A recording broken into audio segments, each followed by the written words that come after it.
Hello everyone, if you will, check out my other social media accounts and give them a like and a follow. Let's do some runouts. Here I just started off by kicking 2 rails for fun. Why not? I said, hey, I'm going to try to run out the rest of this rack. So I do have a 3-4 combo. I want to control the 3 and leave it near the pocket after the combo. So therefore I want to hit 4 pretty full, which I did. 3 to the 5 here is pretty key. 5 is on the short rail up top, so I decided to go high right with the cue ball. Come out 2 rails, come out for the 5 like this. Now I just go 1 rail, I believe. Nope, sorry, I go 2 rails with a high left. I remember this day I was really practicing using the insides a little bit more because I felt a little bit uncomfortable lately. But anyway, 6 ball here on the side. There's a really thin cut. The camera kind of hid that, but just floated the 6 on the side, come out 2 rails straight on the 7. Decide to stun the 7 in. Just a nice little pop to stun over. Come here on the 8 with a little bit of high left to check the cue ball off the short rail, that way to ensure that it goes 2 rails around the 9 without touching the 9, and then straight in on the 9. And for the next one. Alright, we have a break here. Go grab the break cue. Again, these are just general voiceover videos, trying to give people an idea of what spins, English, whatever you want to call it, that we use to play position and stuff.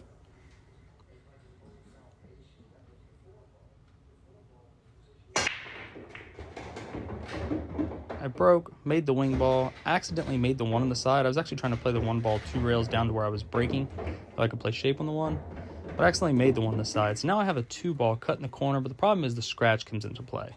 There is a window between the 8 and 9 if I can use the point of the pocket to kill the cue ball and play the window. So I just floated it in, a little bit of high ball, used the point to kill the cue ball right there for the window between the 9 and the 8 to get to the 3.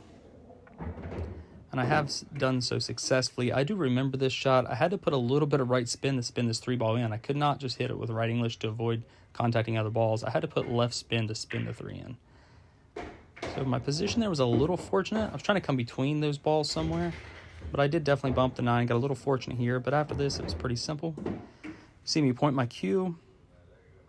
I shoot the 5 in the side, spin 1, 2, 3 rails, pretty much where I pointed my cue at, and I'm straight in the 7 on the side, just a stop shot here.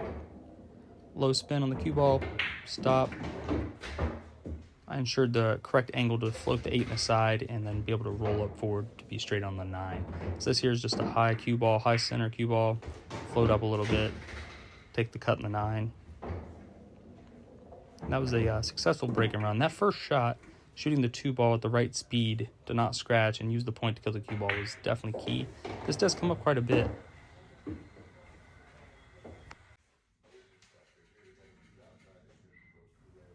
Okay, here we go. The 1 does squeeze between the 3 and the 4, so this is just a stop shot basically. Low in the cue ball, just stop.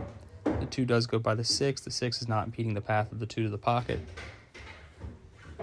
Again, just a stop shot, trying to keep everything simple. Shoot the 2 in, basically stop, stun over a little bit. I had a slight angle, so I couldn't just completely stop. Thankfully, I did get a little bit of an angle to float back toward the middle of the table here to be able to shoot the 4 in the same pocket. So I'll elevate over the 10, nice and smooth. Draw over for the 4, playing the 4 in the same pocket as the 3. Getting on the 5 ball here was definitely key. I use a high right spin on the cue ball to come middle table. You see me point. I come about 10 inches shorter than what I wanted. I'm working on trying to get closer to my object ball, so I definitely came up a little short on shape here. But I just shoot this here with a dead center high cue ball. Go 1 rail, 2 rail, 3 rails, back out for the 6. As you can tell, I was very comfortable with my speed this day. I got a good angle on the 6 here to shoot it into the top corner. I hit that with a high right cue ball to go 3 rails down here. I did not want to flirt with trying to get shape between the 9 and the 8 or anywhere up there. I just want to come down here, have a wide open shot in the 7. So I spun all the way down table high right. I just float the cue ball or the 7 ball in with center high. Go 1 rail, 2 rails out. Center table basically for shape on the 8. Center table on the bar table is always a good place to be if you're in doubt, it seems. So I just shoot the 8 with a low cue ball, draw back just a hair. 9 down here in the corner pocket, I probably just use, I'm guessing, a high cue ball and float down off the short rail, back up, like so. course, 10 the side, just float it in.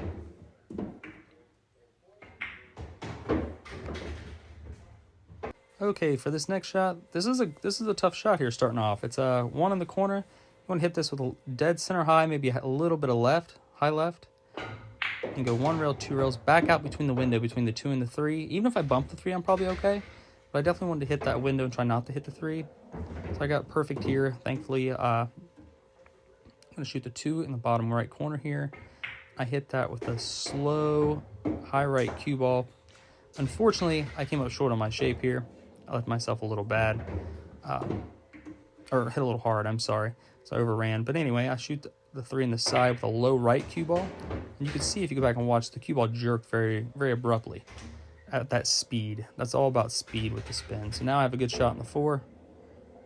Going 1 rail, 2 rails with a high right cue ball. I really wanted to get on this side of the table for the simple reason I'm trying to play the gap between the 7 and 9 next with my cue ball. So I'm going to go high left or just dead center high. 1 rail, 2 rails out. I'm playing the gap between the 7 and the 9 to be able to see the 6. Always planning ahead, definitely key. Shoot the 6 in the corner there with a low left cue ball. A little bit of a kill, but low left. I came out. I have the 7 in the low right corner, and I go low right with a stun draw off the long rail to be straight on the 8. I believe here. Let's see what I do. I can't remember which position I played. Yes, that was not the correct shot. I hit a high right spin there. I was just supposed to go high off the short rail and straight back down. But I don't know, like I said, I was working on my inside spins that day. Begin there, just trying to, you know, if this was in competition, I'd definitely try to keep them more simple. But when you're practicing, it's nice to branch out and figure out your spins and your deflection. But I hope you all enjoy. Thanks for watching. Hey guys, if you will, please go on over to Jam Up Apparel's website, which is jamupapparel.com. Check out their merchandise. They do a lot of things for me and help me out, and it's a great, great company that I definitely stand by. Use code Wallace15 at checkout.